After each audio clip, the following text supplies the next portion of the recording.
This podcast is part of the Big Heads Media Podcast Network. Go to bigheadsmedia.com for more great podcasts. Support for TV tuners comes from I already forgot what I was going to say. It's right there. I meant the ad-lib. Just read it verbatim. Support for TV tuners comes from Manscaped, who is the best in men's below-the-belt grooming. Manscaped offers precision engineering tools for your family jewels, a.k.a. your testicles. That's right, bro. That's right, bro. And listen, you ever been with like a lady or something, dude? And like, bro, she takes off your pants, like, dude, and she's disgusted. You know why, bro? You didn't clean up down there, bro. Bro, your pubes, they're all over the place, dude. What? No one wants that. Oh, bro, I was talking about like getting like some barbecue sauce down there, bro, after like a meal, bro. Like you got to clean it as well. Well, yeah, that's also bad, bro. But you know what else is worse? Not cleaning your pubes up, dude. That's a thing of the past now, though. Guess why, bro? What? What's going on? We got Manscaped, dude, and they're gonna hook you up, bro. Bro, like that's like the best stuff on the market, bro. Like that's like 10 out of 10. Like I'm sorry, like 100 emoji, bro. I'm sorry. Who are you? Who are you two? Bro, that hurts, bro. You know who we are, bro. Bro, you know what I don't like it when you act like you don't know who I am, bro. Bro, we're here to talk about Manscaped, dude, not about who we are. Okay. And bro, listen, with the Manscaped Perfect Package 2.0, bro, you getting the perfect gift this holiday season, dude. Bro, it's like this stuff, bro. It's like really good. It's like makes it so you don't hurt yourself when you're shaving, bro. Yeah, dude. Like, look, they got this lawnmower 2.0, dude. Yo, skin safe technology. All right, you ain't gonna nick your nuts, dude. You don't want that. And look, that's no good. And Manscaped's gonna make sure that it's not gonna happen, bro. And listen, man, that's not the lawnmower 2.0, bro. That ain't the only thing that's coming on this, dude. All right, look, you get the crop preserver. Okay, bro. That's like ball deodorant and moisturizer, dude. What? Bro, like you gotta smell good down there, dude. Like, bro, the last thing you want, man, is some stinky nuts, bro. People are gonna be smelling them, like, definitely, bro. Bro, you can't take off those pants and have some rank odor down there, dude. Not good. Bro, even in a professional setting, this is important, bro. What sort of professional settings? Business, like, bro, meeting. my boss at Burger King, bro.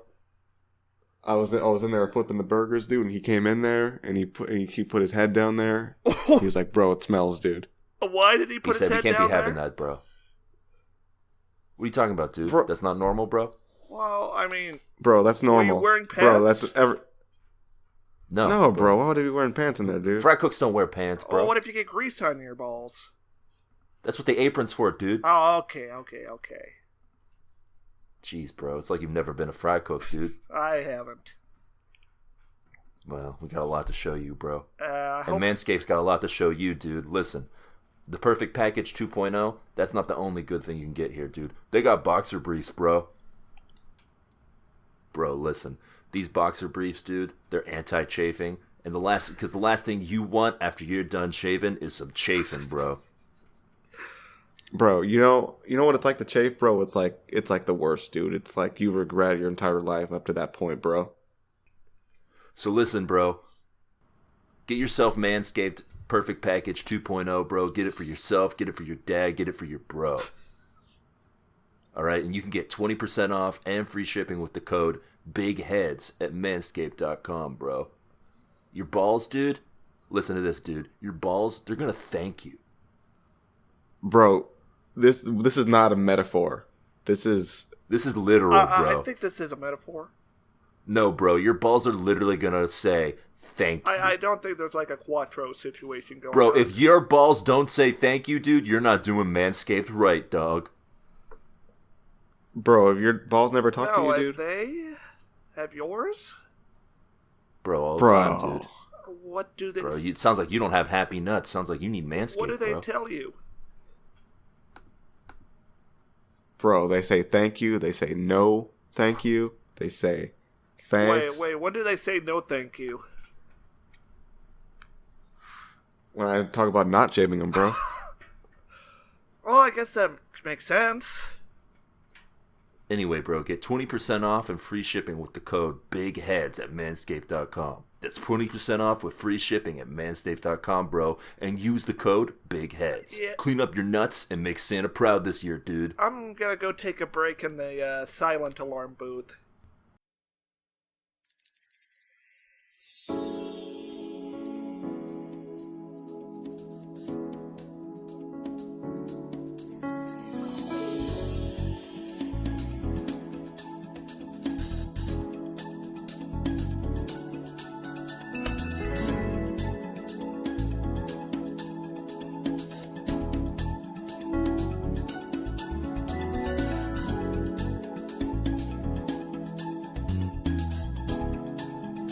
Hi there, folks, and welcome to TV Tuners. It's a television podcast for the true fanatics. It's a weekly dive in the latest in TV news and reviews. I'm your host, Swanson, and with me, as always, is my co-host and grumpy, failed inventor, Stairmaster. So you want to get fucked, huh? That's the only Michael Douglas line. I mean, I guess that works. This guy doesn't. I don't know if this guy wants to get fucked, but he does get fucked by sort of the world in general. Well, no, he asked someone else if they want to get fucked. Who would Guy says I or whatever the fuck his name is? That sounds like a Star Wars name. It's Guy Am I. Oh, Guy Am I. Guy Am I was a smuggler in Mos Eisley Cantina 0 years before the Battle of Yavin.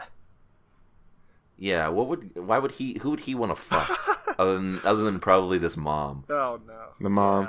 Yeah. I don't This want mom that in my character. Dr. Seuss books. No, and there's no fucking in Dr. Seuss. Also with us as always is our co-host and Single mom. no. With us as always is our co-host and bounty hunter on one last bounty. The Mandalorian. Hello. Let me redo that. Hold on.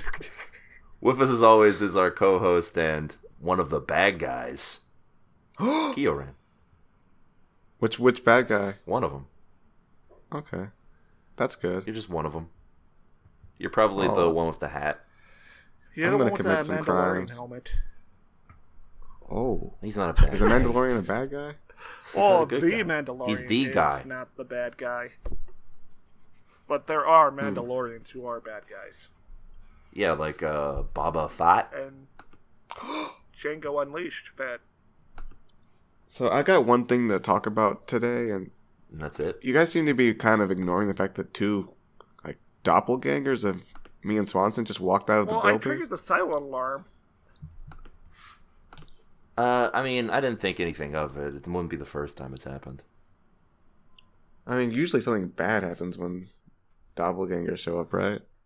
I don't know. We'll see. I don't think good things happen. Well, we don't know. Oh, I guess we'll just... Why does it always have to be negative? Okay, guys? I guess it could be like The Sixth Day starring Arnold Schwarzenegger. Yeah, a good thing. Yeah, we'll just play it by ear, I guess. Yeah, maybe a good thing will happen this time around. Maybe you'll get to watch the XFL together. Oh, Or maybe we'll get a small cash payment. yeah, a lump sum, if you You will. mean for work they did? Well, maybe. I mean, why would they get paid for work they did in our studio? That's not Yeah, fair. that makes Yeah, sense. it's our studio, guys. We own the Anyway, studio. All the labor's value should go to us. Yeah, that's how capitalism works. And we do live in a capitalistic society, and therefore must follow the practices of it. Anyway, what you guys watch this week? Anything interesting? Oh, I watched U.S. Marshals starring Tommy Lee Jones and Wesley Snipes. Oh, continuing your Snipes giving, I guess. I guess. Yeah, it's not as good as The Fugitive. I mean, yeah. Big shocker. No shit. But it's got, you'd think they could have. I mean, Wesley Snipes could. He has that gravitas. He could have done. Wesley He Snipes could've and Harrison competed. Ford have never been in a movie together, I assume, right? Yeah. That would be a movie I would watch. I don't think Regardless you could do that of- after. Hmm? I don't think you could do that after the 90s, though, without it being bad. Well, Harrison Ford's apparently in a new movie where he's like a wilderness survivor. How? He can barely walk. It's probably how he. Yeah, I don't know. You know, it'll be kind of sad if that's his last film role. I was kind of hoping it would be Blade Runner. The original, not 2041. What? I'm kidding. So he wouldn't be in Air Force One? Yeah, he wouldn't be in Air Force One. He wouldn't be in Patriot Games. He wouldn't be in The Fugitive. He wouldn't be in Clear and Present Danger. Yeah, he wouldn't be in any of these movies that Keo knows about. I know about every movie I don't think he would have been in Last Crusade. Nah, Last Crusade. Oh, maybe it wasn't. I don't know. Look, the point is, my point stands, all right? Okay. I have my new hot take. Oh, okay. Anything else interesting you watched there?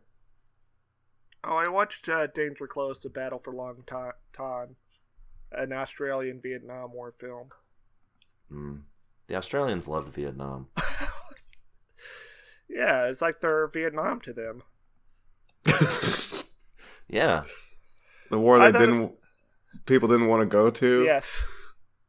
I mean, it wasn't very interesting. The movie was oddly apolitical, which I thought that being Australian they could say more about the conflict. But it was basically like this battle happened, and they won. Good for them. An apolitical Vietnam movie seems like a sort of pointless endeavor. Yes, it was. Hold on a second. I actually did watch something. Dun. I watched this really, really good movie called Evening Installation. Are you sure it's not called something else? No, it's called Evening Installation. Okay. All right. Yeah. And it's about this black guy who comes to install internet and cable for this lady. Oh no! And what happens, Kiorein? Shut it down. Shut him down. No, I'm interested in seeing where this goes. It turns out he's like a psychopathic stalker What? who terrorizes and threatens to sexually assault her. Oh no! And how does that end? Well, so the half the movie that they really like emphasize that this lady loves her little dog. So he's like threatening the dog throughout half the movie. How long is this movie, by the way? It's like an hour and 15 minutes long. Oh, that makes sense. So at the end of the movie, he's threatening the dog. He's like, I'm going to cut it with these tiny scissors. Oh no. A dog's worst enemy. And so she meets his demands, which is to tell the people at the door to go away. And he's satisfied, so she takes the dog back. And then he's like, okay. Sign these papers. And then he leaves. So that's it? He faces no repercussions for his actions? Yeah, he faces no repercussions for his actions. There's nobody comes to save the lady or anything. He just on his own volition decides he's done. He leaves. Wait, what was on the papers? Do you know? It was like papers for AT&T. Wow. They put their logo on this? No, but the guy claimed he was with AT&T, but he came in wearing plain clothes and kind of barged in. Sicario.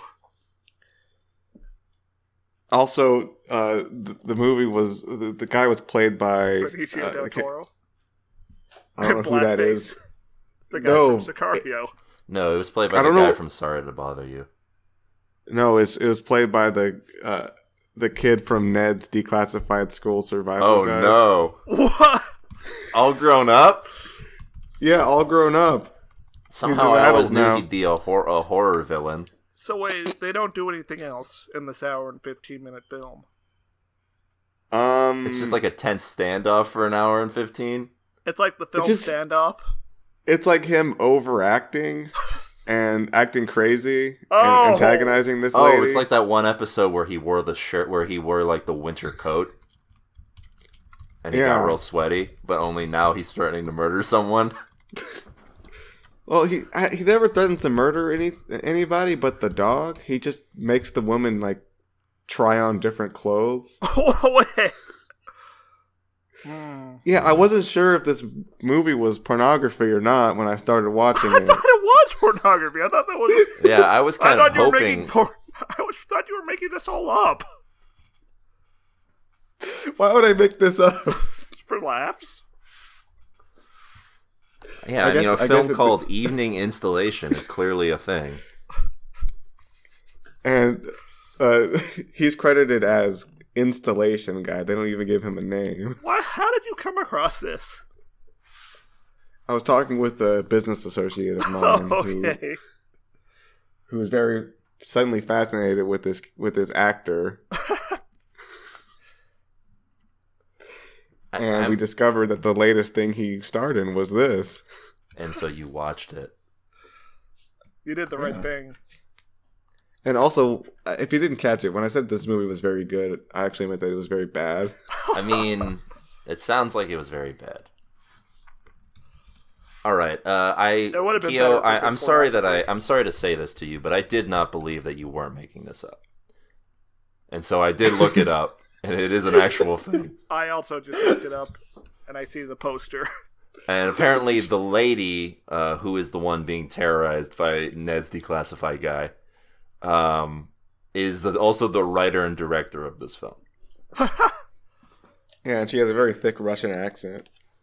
Is this movie filmed in Russia? It looks like there's no establishing shots outside of just an apartment complex in which they film. Also, she was in a movie called Killer Waves, which is about some diver guy killing people on the beach. Yeah, I don't think it's filmed in Russia, but there's no way of telling. But, I mean, it definitely takes place in America, the movie. So, the entire plot of this is that he just sort of watches her change clothes. I mean, that's the worst thing he does to her, other than, make threats. This only has 1 rating on Letterboxd.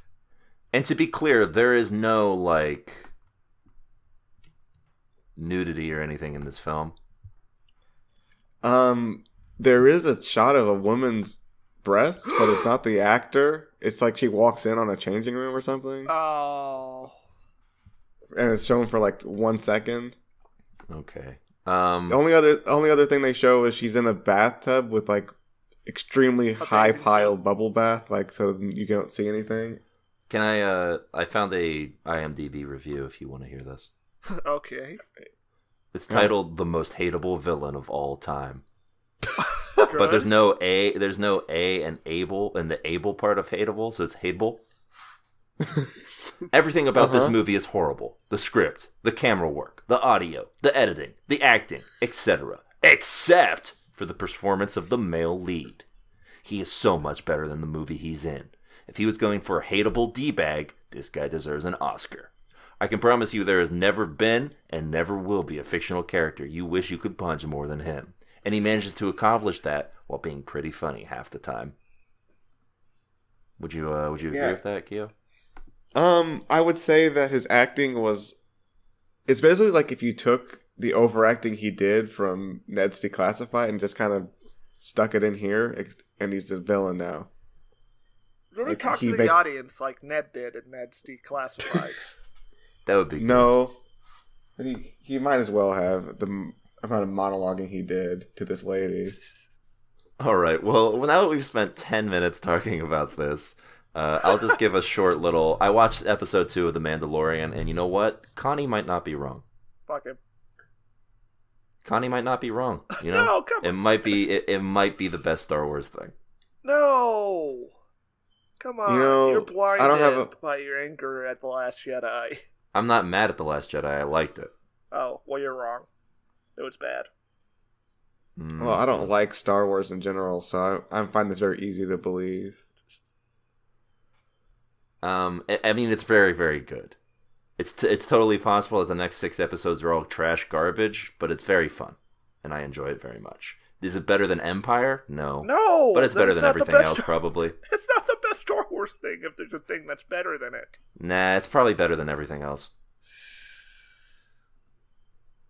Anyway, yeah, so if you've liked what you heard so far, and you want to hear more, why not go over to our podcast pages, available on Apple Podcasts, Google Play, Stitcher, and other podcatchers of your choice, and give a subscribe.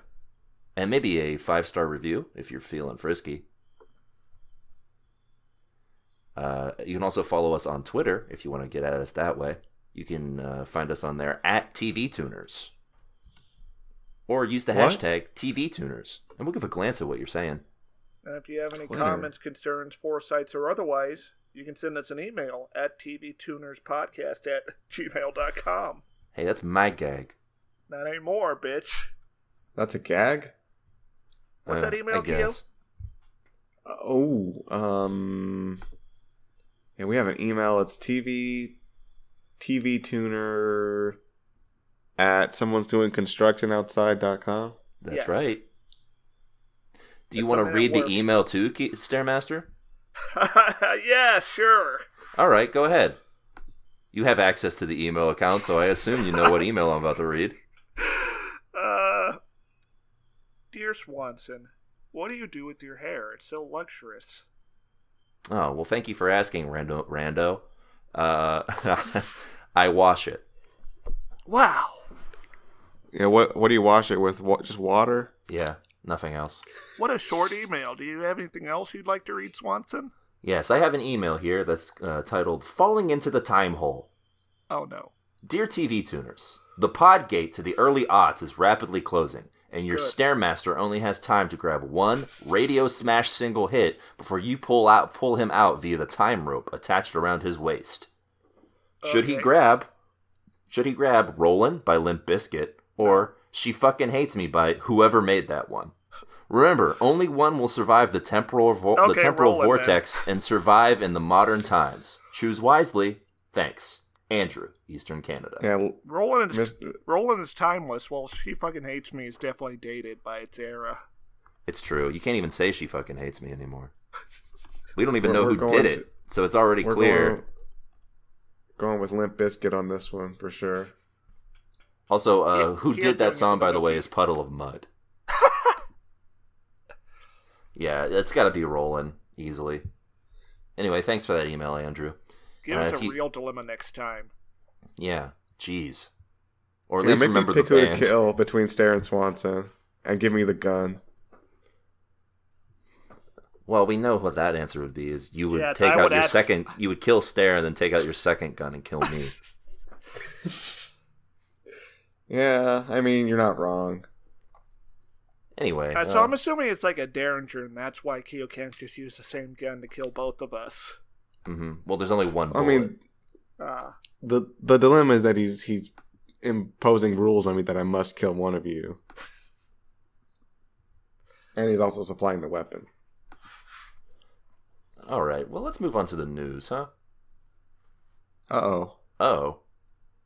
More things have happened in TV world? No. Yeah, Kieran. It just won't stop. There's news. And it's how not many good. bodies? At least 20. Oh, God. But we're not here to talk about the bodies. We're here to talk about fun TV stuff. Like Lord of the Rings. Oh, there's no bodies in that. There's elves. There are elves, and they are technically inhabiting bodies. Well, actually, there's a lot of bodies in Lord of the Rings. We've discussed before Amazon's Lord of the Rings series and the exorbitant price that it is currently holding for just one season. Perhaps that might be the reason why recently Amazon decided to renew the Lord of the Rings series for a second season, even before the first one had finished production. Yeah, it seems reasonable. Yeah, I don't see any reason this could backfire. If you spent a lot of money already, might as well spend some more. Keep the train rolling, Swanson. Apparently, that's what they say. Rolling. What? Yeah, presumably this is partially done to keep production from having to take an extended hiatus so that there's not a long gap in between seasons 1 and 2. And also, they probably want a return on investment, given that they're investing a lot into this product. They probably expect a hefty return from this. What small country do you think they'll purchase after this airs? Australia. That's too big. New Zealand's where they filmed The Lord of the Rings. Yes. New Zealand. They're buying New Zealand. And just turning into Lord of the Rings land. Yeah, but then they gotta fight all the other billionaires who have their bunkers there. Yeah, I think they can do it. They got swords and stuff. Well, they have like an orc army. They can just use that. True. Anyway, yeah. Not much detail has been made about Lord of the Rings other than that it takes place in the Second Age, which is the era before Sauron is corrupted. And as Swanson said, the most boring age. Yes. So that'll be interesting, I'm sure. Anyway, it's currently filming in New Zealand and looks to continue filming after a couple months hiatus for season 2. Now let's get to the real gristle here. The real meat and potatoes of the news Gristle. this week. My favorite part of the steak. The gristle? Oh, who doesn't love eating the gristle?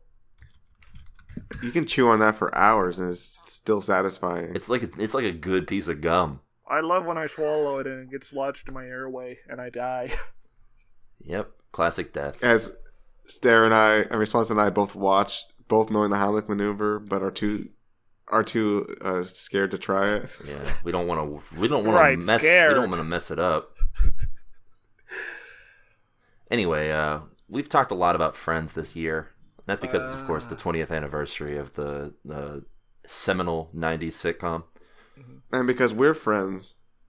Oh yeah, we're there for each other.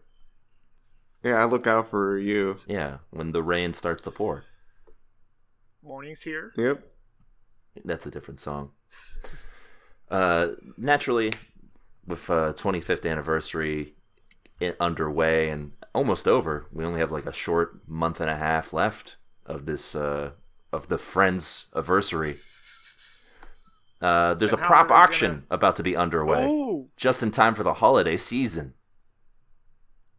That's right. The Warner Brothers Television and Prop Store is joining forces for a Tuesday auction that is going to be online bidding for some valuable Friends-related props.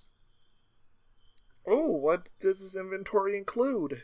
Well, how about a studio edition authorized reproduction of Ross Geller's holiday armadillo costume? What do you think the starting price? What do you think the estimated price is on that? Well, the starting $30,000. The starting bid is probably like $500. Okay. It is 10,000. Yeah, 10,000 to 15,000. Yeah, that's not too far from what I thought. How much is David Schwimmer going for? Well, David Schwimmer, of course, is also up for auction. He's going for 25,000. Huh. He's not worth much more than the costume. If we pull our money together, perhaps we can get him. You think that would boost the podcast listeners? Yes. We could do an episode where we change his name. Yeah, we can rename him the Stairmaster. Wait, no. Sorry, buddy. Looks like you're going to be obsolete. Yeah, we'll call him Stair 2.0. Mm-hmm. Yeah, because he's the enhanced version. Yeah, and then we'll just have Stairmaster just kind of clean up after us in the studio. He'll clean up the Schwimmer droppings. I'll get my revenge by buying Michael Cera and getting him to replace Swanson. Oh shit! Yeah, but Michael Cera's a way less profitable actor than David Schwimmer. Oh, you're right. Well, that's Swanson's greatest fear, Stair. I guess if you had to have an actor portray Swanson, it would be Keanu Reeves. Yeah, and he's priceless. But I bet he would come on the podcast if we asked him. True.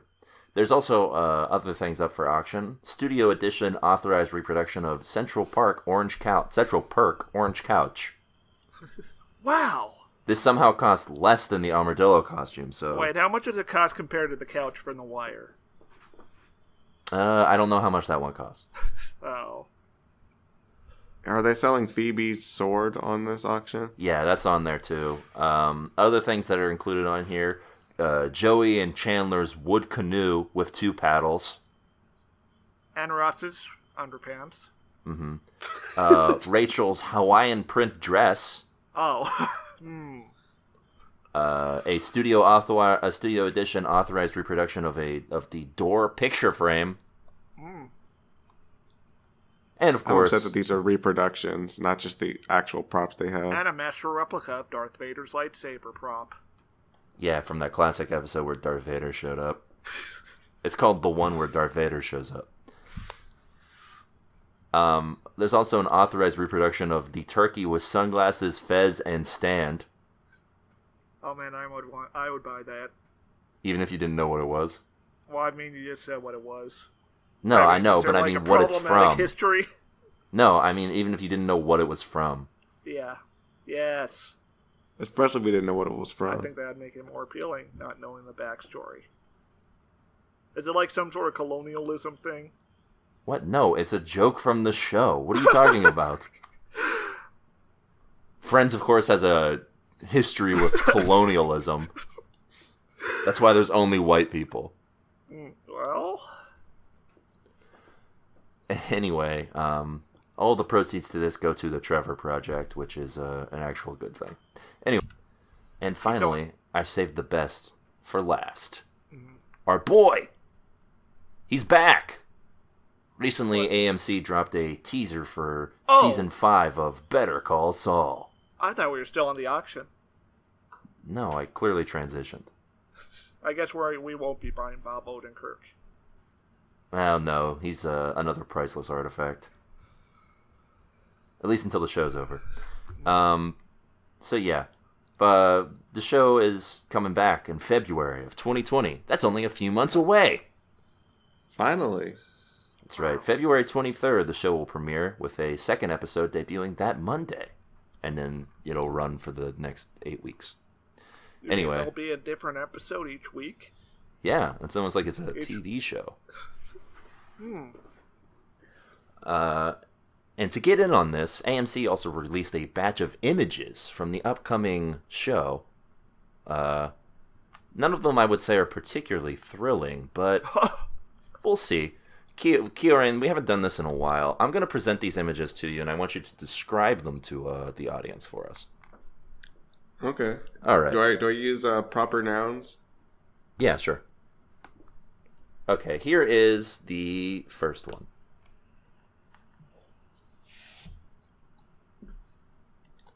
Okay, so we have Jimmy and Huel here. Or should I say Saul, because he's Saul now? He does look like Saul in this. He is Saul. Okay, we have Saul and Huel here, and they are in a, looks like maybe like a carnival type area. The country fair from Passenger 57. Yeah, and they're looking... Huel's looking pretty satisfied with himself. He's got his hands kind of half tucked into his pockets. He's just looking like, yeah. But Saul looks deeply contemplative, maybe a little serious. He's kind of staring off. Task oriented. Yeah, he looks a little nervous, like he's about to saw it up or something. And just looming in the background there, just barely out of focus, is a bearded churro man. Yes. With his free churros cart, which is a very unusual thing. I don't think I've ever seen free churros in my entire life. I think this is a reference to classic Season 5 BoJack Horseman episode, Free Churros. Spoiler alert, in which his mother dies. So I think Saul's mom is about to die at this carnival. I think she's already dead. We don't know that. I guess actually we do know that for a fact. Maybe she comes back.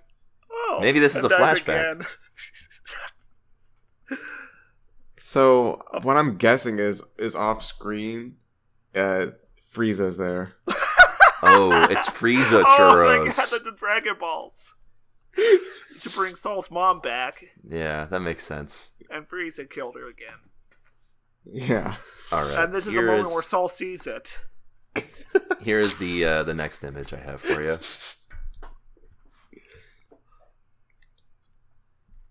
Okay, so we have Kim here. She doesn't look very happy. She's at the New Mexico State Bar certification and licensing office. So this seems to be almost the exact follow-up from where we left off. Yeah, she seems to have just walked out of the room and is just kind of leaning against the wall thinking about what just happened. And she's not happy. Yeah, she's probably contemplating what Saul Goodman means. she's wondering if it's like a some kind of pun or not. She's not sure if Jimmy went that far with the name. Yeah, she's not. Yeah, I think this is this whole scene when we see it on the show is going to be sort of her discovering what it all means. Like she writes it down on a piece of paper and figures it out. She's like, Saul Goodman. Does that really mean it's all good? But also out of frame, man. And behind the door is Eric Andre, who's going to punch a hole in that window, startling her. Okay, well, I didn't describe the window yet. So sorry. So the door is closed to this office, and it's got that glass door with the name printed on it, and there's a man there, an old man, an old white man. An old white man. You know who else was an old white man? Chuck. Yeah, he's looking the other way from Kim, which I'm sure is very meaningful. This man's gonna make a big appearance in this show. Yeah, I think he's gonna be the next antagonist for Saul here. Or antagonist for Kim. Oh yeah, maybe. All right. He's the dean of lawyer school. Well, here's our next one. Oh no. Oh. Yeah. This was the one I was looking most for at the post. Oh dear. All right, so it appears to be Gus in his construction site, or perhaps a warehouse. There is some very good lighting going on here. It's extremely brightly lit. There's like a floodlight on the ground there, just brightly illuminating the ground in front of Gus. And Gus is looking off to the side, looking very unhappy, very menacing, and he has his hands interlocked in front of him as if he had to do it to somebody. I think that light is Gandalf the White stepping into the mortal plane behind him, and that's why he's so upset, because now he has to confront his old nemesis. You think Gandalf the White is gonna help Gus cook? No. No, you don't think so? I think Gandalf the White is working for the cartels. Oh yeah, that makes sense. Like he got a call from Lalo. Yes. An eagle came to him from Lalo. Yeah, Lalo and Gandalf the White are, of course, old friends. Also, there looks like some sparks are flying. Yeah, perhaps construction is underway still. But perhaps that is also symbolic of a conflict that's about to occur, perhaps between a businessman and a wizard. I'm just picturing Lalo sending a half charismatic, half threatening note to Gandalf,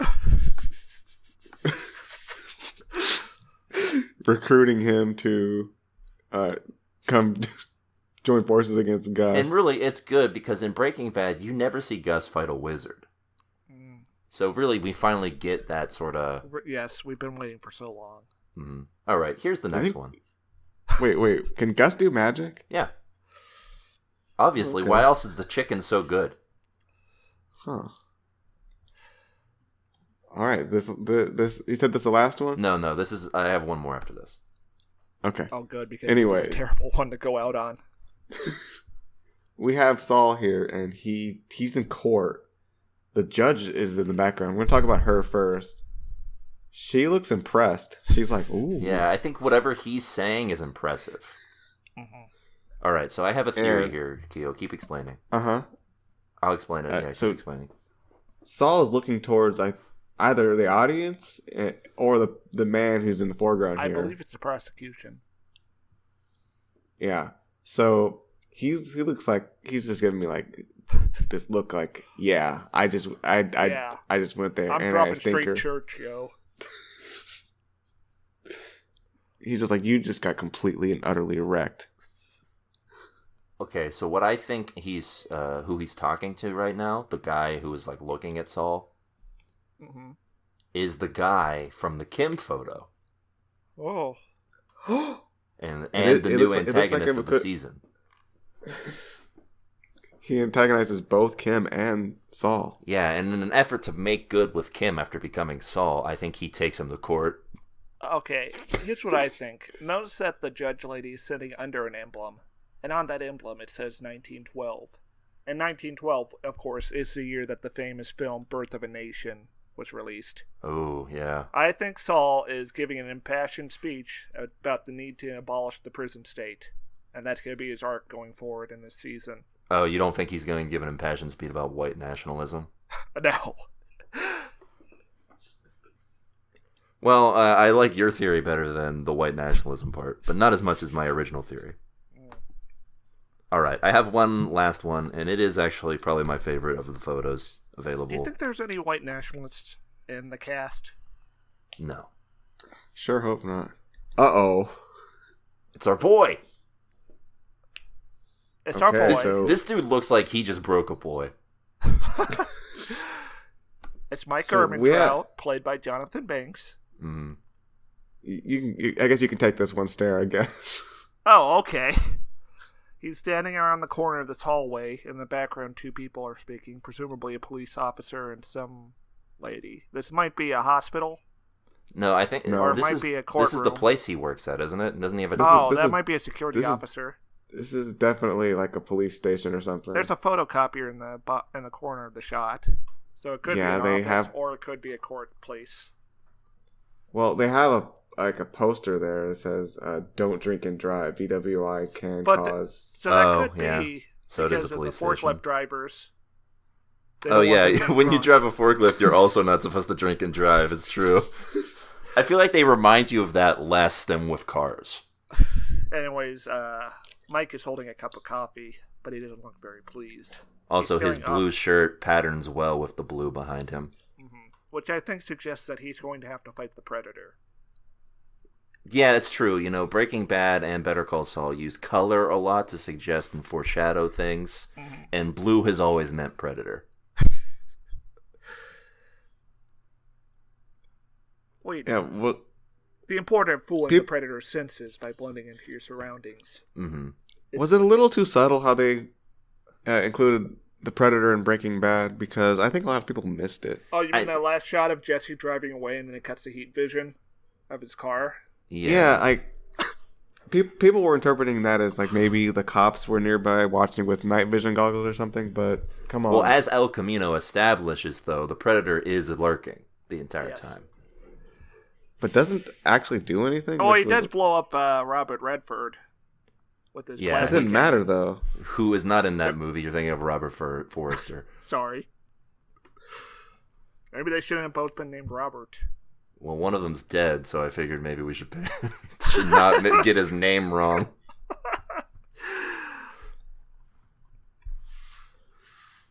Anyway, so all of these look like we're getting in for an exciting season of Better Call Saul. A lot of people standing and contemplating. Yeah, it is sort of a thing on the show. The Predator also likes to stand and contemplate. Who to kill Why next. didn't they have any of these people, sitting? Yeah, no one sits. There's no time for sitting in this season. That's not interesting to see someone sit. And there's no time for sitting in this season, Kiorein. The best you can do is lean, like Mike and Kim do. Are you saying that sitting is inherently uninteresting? Perhaps you're on a time limit. I'm saying that none of these characters can stand still anymore. Mm-hmm. Yeah. Okay, but just imagine if they put out... If they were all in wheelchairs? They put out a teaser image of Saul on the Iron Throne. Oh, yeah. There you go. It would be like the season 5 one where Walter is sitting in a lawn chair with a bunch of money around him. Mm-hmm. Yeah, except it's actually the Iron Throne and Saul is just sitting on it for some reason. All right, well, that's it for the news. So let's go ahead and take a quick smoke break. And while we take this little drag of a cigarette, why don't you go and listen to this ad for another member of the Big Heads Media Podcast Network. That's right. As always, we are proud members of Big Heads Media, and so is this podcast, How Will I Die?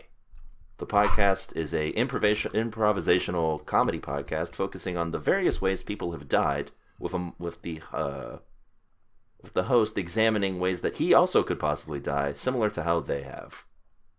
It sounds very high concept. And scene. Jinx, you owe me one death stare. Oh, there you go. Thanks. Anyway, take a listen to that.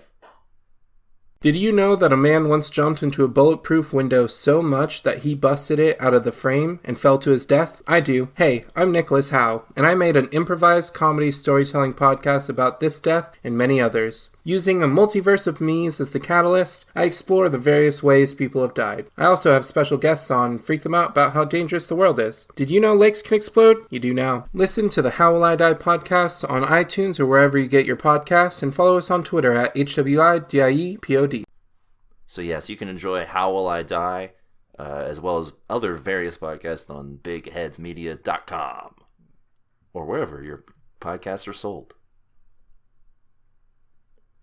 All right, well, let's get on with it, huh? It's time for a segment near and dear to everyone's hearts. It's Trailer Blazers. Hit the theme, Keo. Good theme. All right, that was a good theme.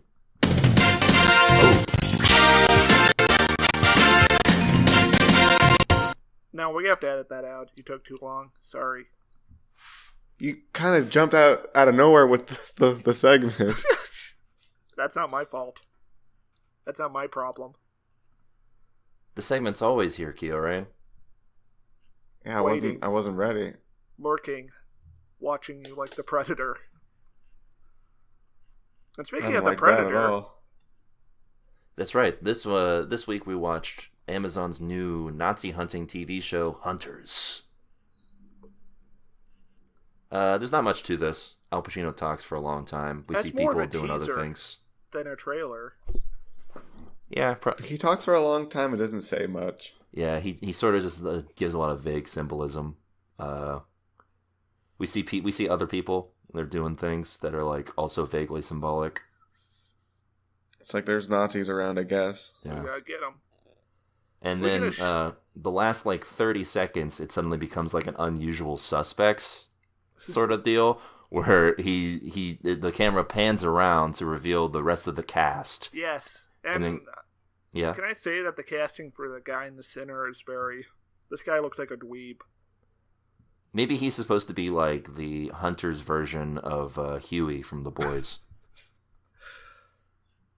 Yeah, but he looks even dweebier than Huey was. I don't know. He looks sort of like dead-eyed and vacant.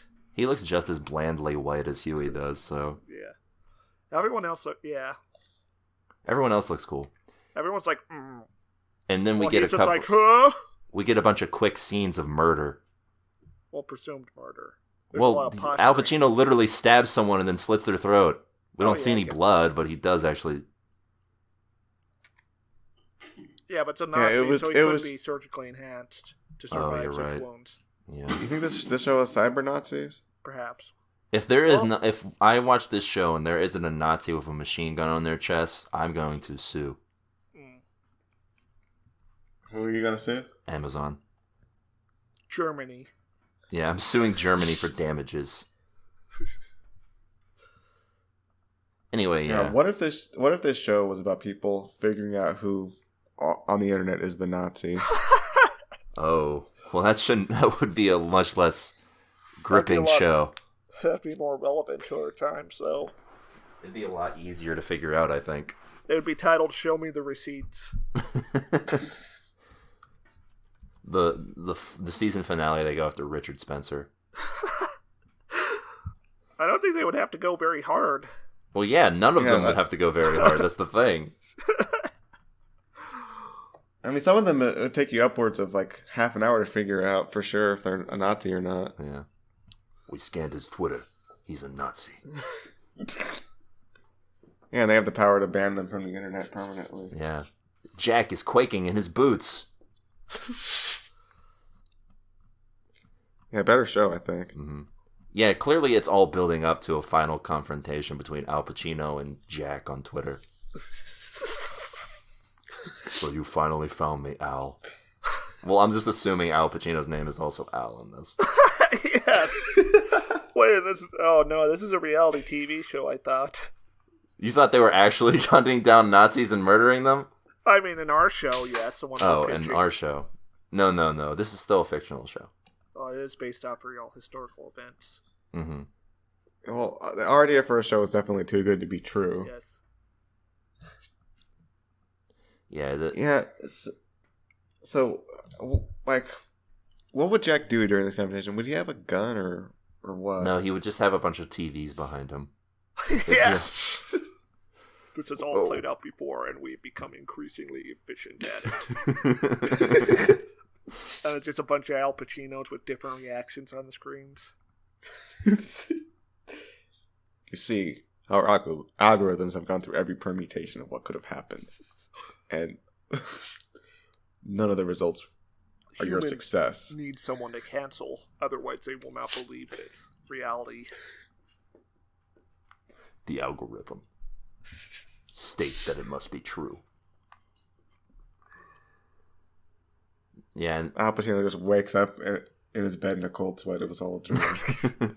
End of series. But then Lawrence Fishburne calls him on the phone. No, it's Keanu calls him on the phone now. What if I told you Yeah. that Nazis are real?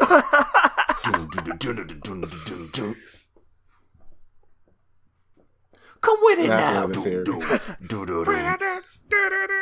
Wait, no, that's not how the song goes. That's Zeppelin.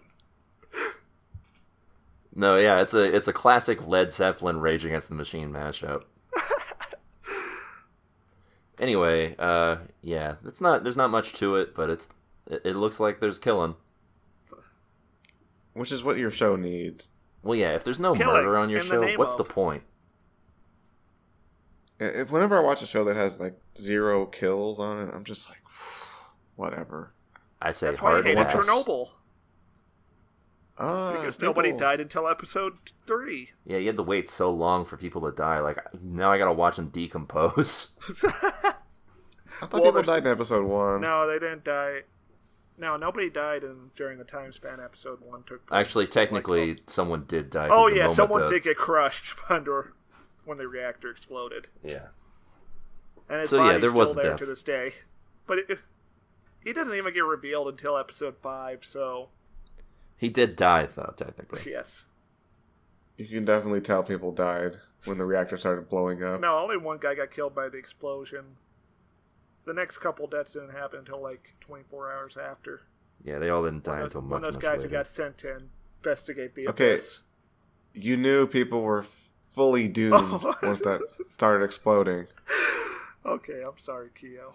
Some would say that's part of the long, The slow pathos. of Chernobyl. Anyway, that's it for Trailer Blazers. So let's get on to our main event. We watched a show on Netflix, and now we're going to talk about it. It was Green Eggs and Ham. The television. we am. Yeah, it was 3 minutes long, and Yeah, and it was great. was a faithful recreation of the little storybook. The Yeah. little child's book. And it did not feature any caricatures of the Asian American or Asiatic people. That's right. Yeah, this new adaptation of Dr. Seuss, like the ones that have come before it, is a longer version of a very short tale. 13 episodes, as it were. Looking at the episode listing, by the way, each episode is based off of a thing that in the book, Guy Says I, or whatever his name is, says he will not eat green eggs and ham. Oh, so we won't eat it until the last episode. Presumably, yeah. So you can just skip the rest and go to that one. Or I guess Yeah. you can watch the first and last episode and miss nothing. Yeah, get a little bookend going here. Anyway, this is inexplicably a 13 episode series. We watched 2 episodes of it for this little podcast here. Yes, 2. Yeah, we get a little cheery pop intro courtesy of Weezer's River Cuomo. And now it's already done at this point. Is that a real like band name? Is that a band? Weezer, yeah, classic 90s band Weezer. It's also a Pokemon. No, that's Weezing. Okay, fellas. Would you Yeah. have Weezing as a pet if that was the only Pokemon you No. could have? I would. No. Why would you want the air pollution? Well, I would build it a house outside. Oh, so then it's not a pet, really. It's just a thing that you have in your backyard. What? Well, I mean, it can come inside, but it's got to sleep outside, since, it's going to exhale. What about wintertime? You're going to have Wheezing freeze outside? Oh, that is a good question. So you're okay with it polluting your house for... Okay, here's what I'll do. During the wintertime, I'll put a little bed in my chimney, and it can lay there. I mean, your fireplace is still going to... Unless you close off the fireplace and it's just hidden out in the chimney. I mean the fireplace. They'll sleep in the fireplace and its toxic fumes will go out the chimney. I guess. You're going to have a really good ventilation system to make sure that happens because it's going to seep into the room. Yeah, there's no way to avoid it, really. There's got to be... people have to make it work somehow in the Pokemon world. Have we ever seen somebody with just a pet wheezing in their house? No. Yeah, because it's a bad idea. I think it's an outdoors animal. Yeah, aka not a pet. You can have an outdoor pet. Well, like a horse? Like a bird. An outdoor bird just flies away. Oh, if it loves you, it comes back. And that's not how birds work. Do you think the Weezing would love me? No. Oh. To be fair, I don't think Weezings love anything. Weezings are one of the few Pokemon that seem like they are suffering. Do you think both of them are suffering? The big face and the little face? Or yes. Just the big they're face? sort of like they're sort of like pugs, where every moment of their existence seems to be suffering. Both faces look deeply unhappy with their situation. Anyway, this show. Wait, would you not get as the captivating as Pokemon. Would you get the new Weezing that has the big hats? Oh, definitely. Yeah, that one I would consider as a pet, but I would also still not keep it as a pet. So yeah. So we watched Green Egg and we watched Pokemon Green Eggs and Ham. Yeah. So yeah, we get introduced to the town of Glurfsburg, and Sam well, we don't know it's him. We think it's just a ninja. Breaks into the zoo and liberates the rare and endangered Chikoraf. We get literal "This ain't your daddy's" Dr. Seuss from the narrator during this sequence. The narrator, who is Keegan-Michael Key of Key and Peele fame.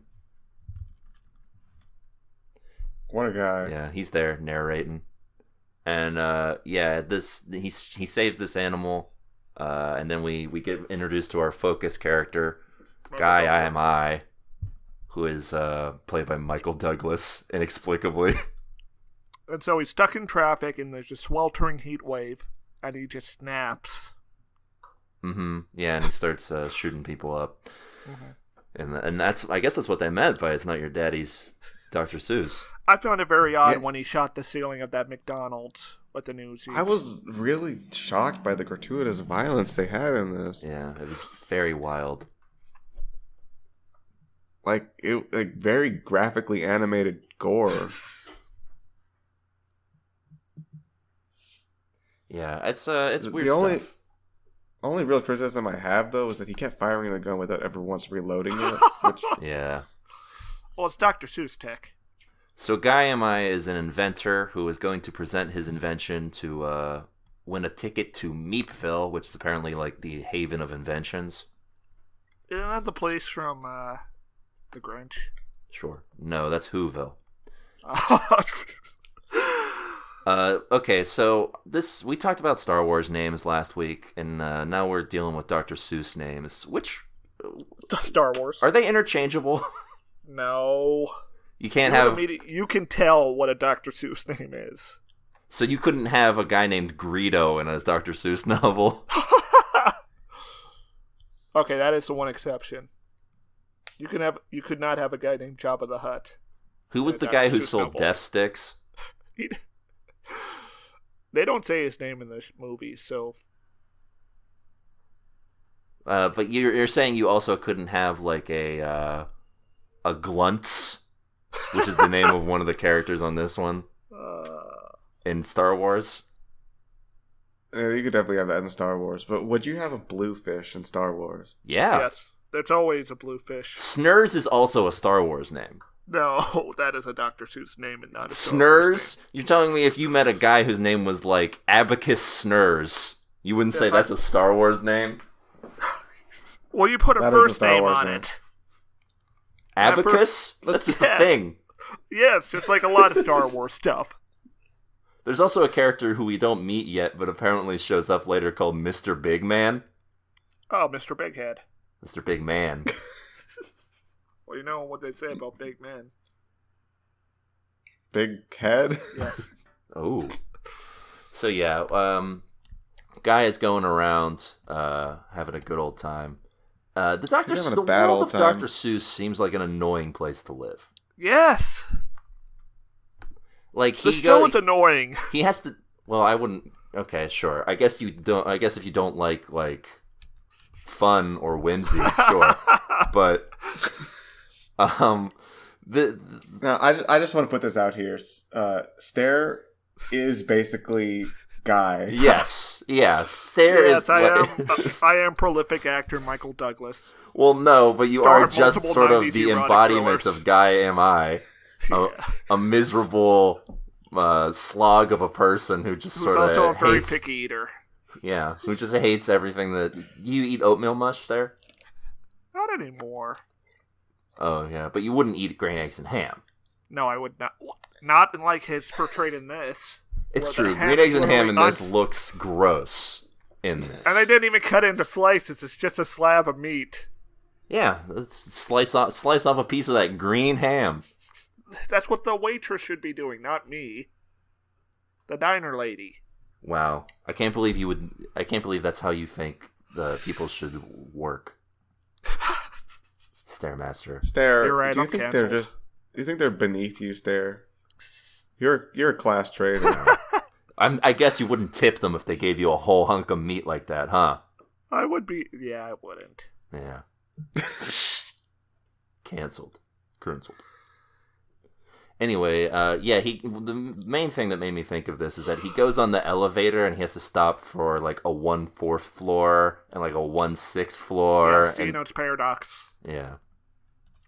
So eventually he makes it up there and he's waiting forever, and his invention is like a jetpack essentially, but it's just a bunch of hands that flip around.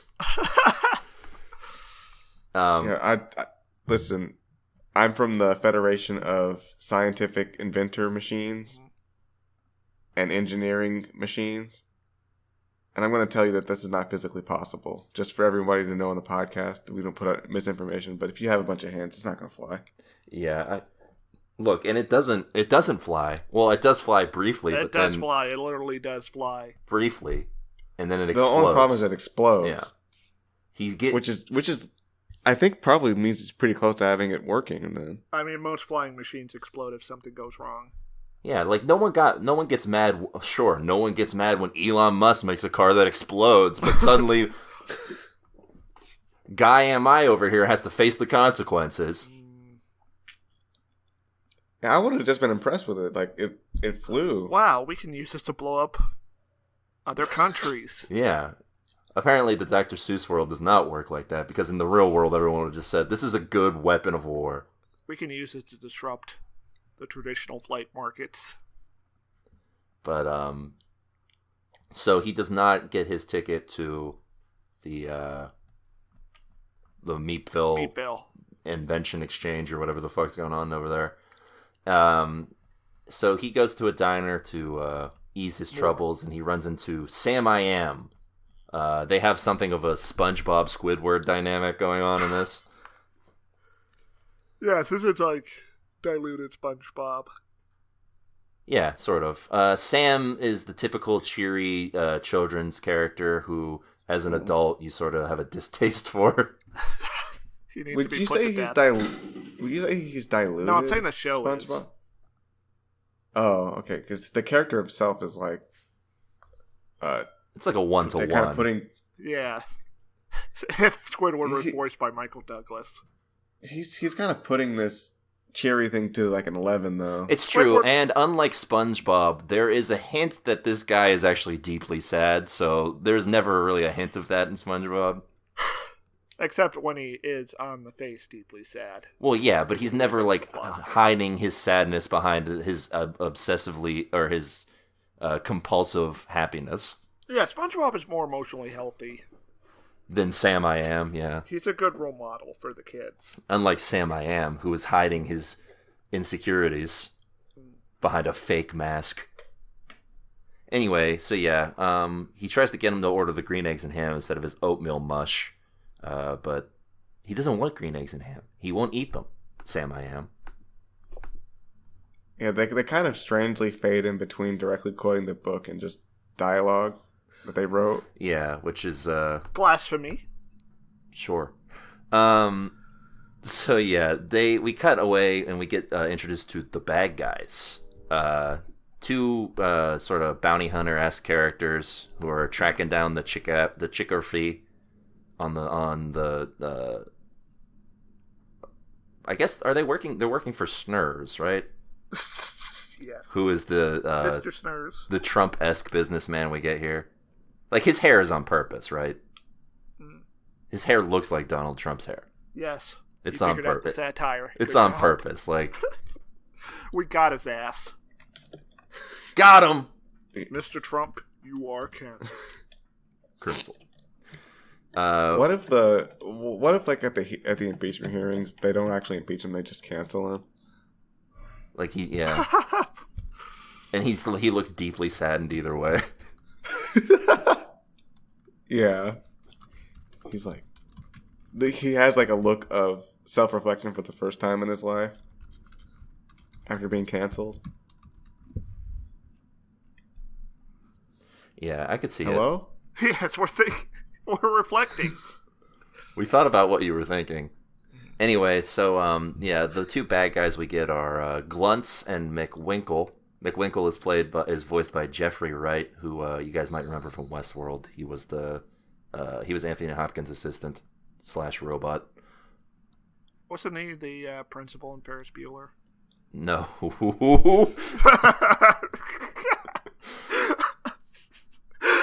Oh, good. That's very good to hear. Yeah, it's very, There'd very be some serious good. problems. For Kiorein, the principal from Ferris Bueller's Day Off is a pedophile. A convicted pedophile. Oh, no. One of those ones who actually goes to jail. Yeah. So yeah, McWinkle is like a cowboy hat wearing bear dude who's just sort of a rough and tumble guy. He also mentions that he's a week away from retirement, which I assume means he dies in like the next couple episodes. So it's gonna become kind of sympathetic. It's gonna be like a Coen Brothers thing. Maybe, yeah. Oh, it's gonna be really sad when he dies. You know what? I probably would have. I thought this show might have been better if it was like a Coen Brothers-esque kids cartoon. I want to see the Dr. Seuss version of Anton Chigurh. Oh yeah. You wouldn't have to change his name very much either. It would just be Anton Sugar. Anyway, so yeah, he leaves after getting his oatmeal mush, he leaves and goes on his merry way. But they switch briefcases because they have the same. They have the same one because they're briefcase buddies. Mm-hmm. And he ends up with it all your life. I will not leave this gas station without some strife. All right, Swanson. Swanson, I have a question for you, and it's about our co-host here, Stairmaster. If Stairmaster had a briefcase, and somebody walked into the room with the same briefcase and announced that Stairmaster and him were briefcase buddies, how would Stairmaster take this news? Stair would just go, I'd be like, leave. what the fuck? I'd be like, fucking seriously, dude? Come on, it's 10 a.m. No, Stair, you would not talk to this person. You would just say, okay, and then you would leave as soon as possible. Well, that's what my internal monologue would be. Oh, okay. So you're voicing your internal monologue. Yes, and it would be in the voice of Michael Douglas. Yeah, that makes sense. Just, except for, in this case, with a few F-bombs instead. What if the guy kept trying to get you to eat green eggs and ham? Would you just say, I'd no? be like, this isn't how free will works. So yeah, he ends up accidentally getting the Chikorif, which is where this first episode sort of closes. We had been getting a subplot. Oh yeah, there's a subplot with the daughter, but it doesn't really matter. Fuck her. All I remember is that there are friendship bracelets that are actually handcuffs, which I'm surprised don't exist in the real world. Oh, they probably do. They definitely do. But now we end on this cliffhanger where Michael Douglas's character is sure to get brutally murdered by this obviously evil creature, right? Perhaps there was a misunderstanding. Perhaps the people have a different idea. Perhaps the people we've heard talking about the Chickaraf, have a different idea of what it actually is than what it is. It turns out it's just sort of a humble beast. I looked it up because I wanted to know if we were going to get Welkered or not in this one. You know, Frank Welker. Oh, I thought you said... I thought you said Welker. No, Welker. If Frank Welker was voicing the Chickarafy, the Chickaraf is voiced by D. Bradley Baker instead. A shame. Okay, well, I'm loving the idea of a woke Joker now. What would the it woke wouldn't be Joker... that much different from the actual Joker film, except he goes on the Charlie Rose show and shoots him instead. Well, isn't that show canceled along with Charlie Rose? I hope so. I gotta look this up now. Equal pay for both genders! Time for the Stairmaster Research Corner. I shouldn't be going to jail, Batman. I should be getting mental help! We need to change our theories on mental health awareness, Batman! It's canceled, folks. Charlie Rose is canceled? That's what his TV show is. Canceled. Oh, and he's apparently linked to Epstein. What a shock. Jeffrey Epstein didn't kill himself, Batman. You're right. Wait, Joker, we have to team up to figure out who did this. Wait, since you're crazy, does that mean it's a conspiracy theory that's wrong, or how's that work? Crazy's a normative word, Batman. Please refrain from using it. Okay, but you're literally wearing clown makeup and smiling at me while you're... I believe in the Marxist agenda, Batman. You merely have false consciousness. We sure do love the Joker. See, that means a production, Batman. You are eating from the trash can of ideology. If Woke Joker doesn't become our first t-shirt... Woke Joker shooting Charlie Rhodes in the face. Yeah. Make it happen, DC. Make it happen, Crean. Yeah. Our graphics designer, who we don't pay. Well, yeah. So yeah, we get to our second episode, Car, which is another place where he does not eat green eggs and ham. And also he fights Cars from JoJo. Mm-hmm, yeah, Cars is here. Yeah, Cars would make short work of this guy. Let me state some facts here. And ask you a few questions. Stair, you watched this episode, correct? Oh, I guess that means no. You did not watch the second episode, Stairmaster? Just to be clear? I didn't. Okay. So this is an opportunity, I think. It's an opportunity. What are you thinking here, bud? So since Stair didn't watch this, I think this should be our tradition for whenever somebody refuses to watch the rest of something. Oh. We need to get some predictions. Okay, yeah, that makes sense. Okay. What do you think happens in this episode? There's going to be a chase scene where the blue guy chases Sam I Am. Okay. I think he's going to escape by, there's a freight train coming and that blocks him off. Uh-huh. Mm-hmm. Okay. I think we're going to get to see Guy I Am, his day-to-day life, him and his apartment. Guy I Am, so he's like Sam's brother? It's a different guy than Guy Am I. Michael Douglas, Guy Am I. We're going to see some slice of life. We're going to see what he does for a living. Well, we know what he does for a living. He makes inventions. He doesn't get paid for it, though, so that's not really a living, is it? He's trying to make a living out of it. That's why he was doing this. And I guess, full frontal nudity. Ooh. For who? The mom? I think most of these characters are already naked. You just see the mom strip for some reason. Well, there's a shower scene. Oh, yeah, and you got to see the mom getting out of the shower. All right, well, let's see how this pays out for you. So, yeah, I think a lot of these characters don't wear pants. Almost all of them, I think, other than the mom and the daughter. Well, no, the daughter wears a dress, so yeah, even just the mom. The mom doesn't wear pants, huh? The mom wears the pants. No, I got this check here Oh, for Stairmaster. what does it say? $10,000. Whoa! Oh, okay. And he's only going to get it if his predictions are correct. All of them? All of them. Ooh. Well, Keo, you watched the second episode, so you already know that whether or not he deserves the money. I have some devastating news, Swanson. Wait, you also didn't watch the second episode?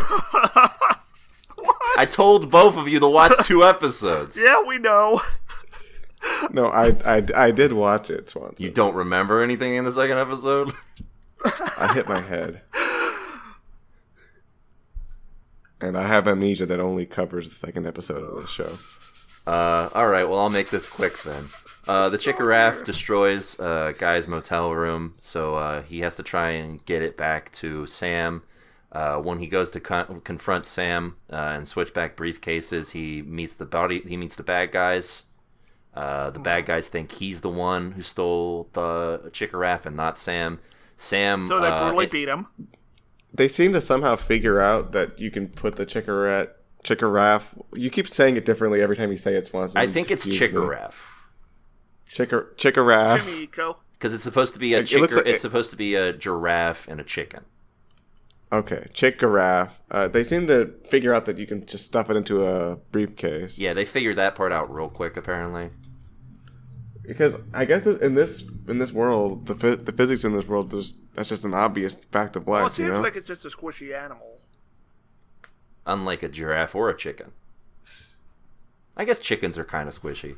Nah, don't try to squish the chicken, please. Swanson, are you saying that those pens that keep them in is humane? Is that what you're saying, Swanson? I am. I think you're saying they're humane. No, I'm saying. Oh, I thought you said. I think it's a bad thing. Wow, Swanson thinks it's a good thing. I am also going to shoot Charlie Rose in the face. Ooh. Satire.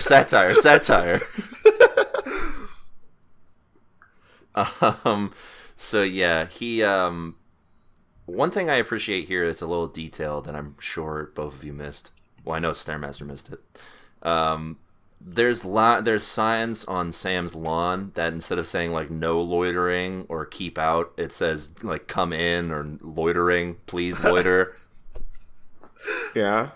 Just a little nice detail of how desperate he is for friendship. So we get a little... Sam seems to imply that the reason he stole the Chikoraf at all is that he wants friendship, and that seems desperate. What a loser. Hold this guy stole a friend. How do you become a trained ninja and not develop like a social circle? I feel like ninjas are desperately lonely. I feel like they're usually like in clans. They got family.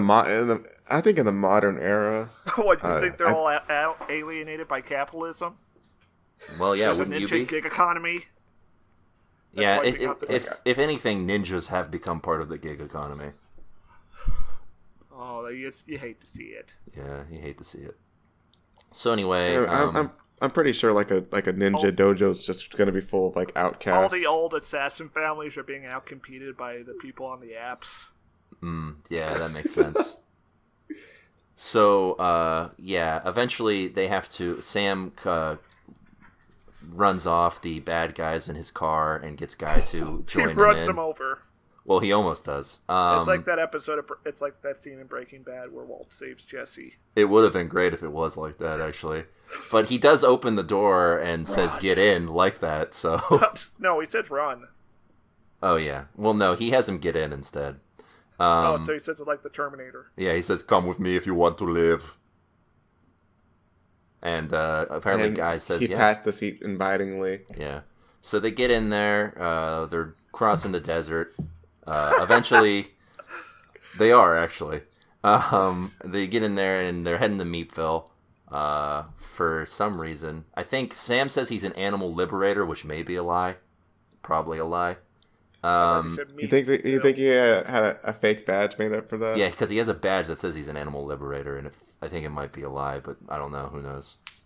Yeah, I think if you were like an official government guy, you could just show it to the bad guys, or you could show it to whoever he stole it from. Yeah.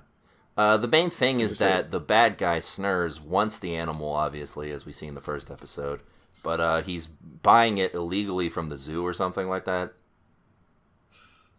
Anyway, Guy eventually gets out of the car because he wants nothing to do with this because the Chickaref is just hanging out in the open. Which keeps licking him, which I would get upset with. You get upset if a Chickaref was licking you? How do you know the lick isn't like sensual or like soothing for you? I think that'd be even more upsetting. What if the lick is like a menthol sort of like it clears your pathways and sort of makes you, feel better? Isn't menthol what they put in cigarettes? Menthol is like also a lozenge thing. Oh. It's meant to be sort of a soothing flavor. They add stuff to cigarettes that's not tobacco at all. It turns out.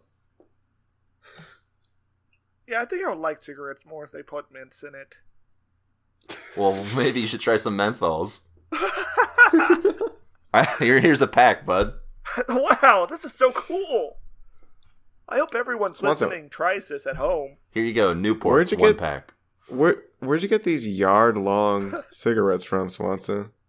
Oh, I know a guy. His name is Guy.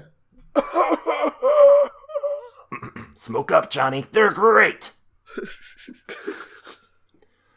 All right, so he gets out of the car and decides to walk through the desert because he's an idiot.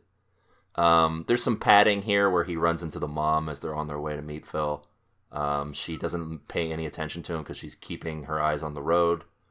So she doesn't even know who he is. And she's obviously not going to pick up a hitchhiker, so they drive away. He has a hallucination for a brief moment, which is... Also, you failed to mention that he looks at her, and he's like... Well, no, it's not that. He's embarrassed. You hear a zip as his pants come undone? No, he's not embarrassed. He's like... Ugh! No, he's definitely embarrassed. His cheeks get red, please. And he hides his face because he noticed that's the lady who saw his invention explode. Oh. No, trust me on this one. And he's bro, like, come on, bro. He wants to get those nuts shaved, bro. And he wants a lady to do it for him. This series wouldn't have happened if he had been manscaped. The True. thing would have never exploded. Yeah. It was the extra weight of the hair. Yeah, he probably has a lot of hair down there. I mean, his whole body's covered in hair. So was it actually a good thing to shave down there? So much hair down there. That's what our genitals they have.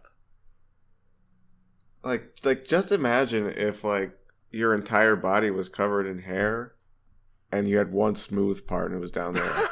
Oh, completely smooth. It's just a bump and nothing else. Yeah, rub the bump. Anyway, yeah, would that be considered positive, or do you think that would be kind of? I don't think that would be an evolutionary advantage. Yeah, I don't think. It'd be good. Well, imagine this: your entire body is completely hairless except down there, where it's just completely coated in hair. Is that? That's when you need Manscaped. All right, so you don't think that's appealing? No. That sounds like a rejected Star Trek script, The Planet of the Balds. Yeah, and I can see why it was rejected. So he hallucinates from the heat, and we get sort of a trippy little montage here of the green eggs and ham are taunting him. Eventually, no. Well, a little bit. He gets rescued by Sam once again, who comes back because he's desperate for friendship. He falls asleep while they're driving after he rebuffs Sam's offer of green eggs and ham because he will not have them in a car. That's from the book. It's a thing from the book. He wakes up to find that Sam and the Chickaraf are running beside the car because it is heading down a cliff, and he does not have the time to get off of it before he heads off to the cliff to, I guess, his death. Is every episode going to end with his presumed death? I hope so. And that's it for that second episode. So, Stare, it seems like I don't think any of your predictions were actually accurate. There was a chase scene. Oh, no. He ripped up the check. Oh, no. Sorry, Stare. Tough luck. I would have just been on heroin anyways. Well, I guess it all worked out better. Swanson, I've got a check for you. You got a check for me? Yeah, $1. Here you go. Oh, wow. This is almost as much as I make on Manscaped. Seriously, like, if someone gave you a check for $1, would you even bother cashing it? No, I would just throw it away. I think that happened to me when I did jury duty. You got a check for $1 for doing jury duty? It might have been $3. How much did they compensate you for jury duty? Like, did they like summon you and like dismiss you or something? Both times I was summoned and dismissed. They took one look at him and said, nope. The second time I got to the selection process and the defense attorney asked me if I drank. And I said no. This was for a DUI case. They dismissed you because you don't drink. Yeah, because I was too straight edge for the court. Mm-hmm. You told him you live a sober lifestyle. Yeah, Stare's so straight edge, he doesn't even nut. I just stick to drinking. Anyway, so that's it for Green Eggs and Ham. Any final thoughts on this? It was okay. Yeah, it was fun. It's canceled because it was executive produced by Ellen DeGeneres. What? Yeah, did you see that in the credits? Yeah. No, by the time the credits rolled, I was like back to bed. Keo watched this in bed. Well, like, I suffered a head injury shortly after watching this, so you'll put a pillow on his head. Mm-hmm. Yeah, he got one of those like Looney Tunes-esque bumps on his head where it sort of grows like 5 inches. He did and not. There was like stars and birds spinning around it. Anyway, he really had to rub his hump. Mm-hmm. His head hump. Yeah. Any thoughts there on the one episode you watched? No, I hate it. Yeah, you sound like Guy I Am. Yeah, just watch a SpongeBob movie. It was fine. I thought it was fun for what it was. It was perfectly serviceable. Like nothing out of the ordinary, but also pretty fun. I mean, I can't put it into words with it. I've got this sense of like cynicism from it. I think that's just you. Maybe. I think you were just deeply relating to Guy Am I the entire time. Maybe. Yeah. Another thing I wanted to mention, this show took 3 years to produce. The animation on this show is actually very good. Yeah, it's actually animated. People animated this without using any like robots to do half the work. And it also makes sense because it is the most expensive animated program potentially ever. Each episode costs $5 to $6 million. Dang. Wow. I think the Superman, the Fleischer films from the 40s are still more expensive on a per minute basis. Oh yeah, probably. But it is a very good looking show, and it's charming. It's a good little kids show. You know what else is good looking and for children? Yeah. Dragon Ball Super Broly, Swanson's personal Green Eggs and Ham. Yeah, in a way, I guess I also don't care about it in the same way that you don't care about this. I'm gonna give it. Yeah, sorry, Kyo. I have a direct quote from Swanson about Dragon Ball Super Broly. Uh-huh. He said, "Quote: I will not watch it in a car. I will not watch it in a bar. I will not watch it with a goat. I will not watch it in a moat." It's true. These are all things they said about this about that. Kia, what do you think? What's your final thoughts on this show? Well, I was entertained by it, but also I wasn't overly impressed with it. I kind of had to force myself through the second episode, to be honest. It made him really depressed. Yeah, I think the second episode is a bit of a slog. I think the first episode's good because it sets everything up. The second episode is very clear case of this show is going to run way longer than it needs to. There's already padding in the second episode. To not watch the second episode. I don't know, because it's something you have to do for the podcast. So. Anyway, tune in or tune out, Kyo. Ooh, that's actually a kind of tough one, which is a bad sign for All right, the show. let me go back to Stairmaster. Stairmaster, tune in or tune out? Tune out. Watch Dragon Ball Super Broly instead. Okay. Very comparable to this. Yeah, pretty much the same. Kiorein? It's just as easy to enter into as well if you understand everything about it if you haven't watched Dragon Ball Z. And I'm gonna give it a tune in, so this makes Kyo's decision even worse, actually. Let's see. Alright. I'm gonna give it a tune in. Alright, well that's a tune in for Green Eggs and Ham. And that's it for this week's episode of the show. We'll be back next week with more TV goodness. Until then, keep watching. Bye. It's over. 2 out of 3 tune-ins is basically me, if you think about it. Wrong. And now it's time for the TV Tuners Challenge of the Week.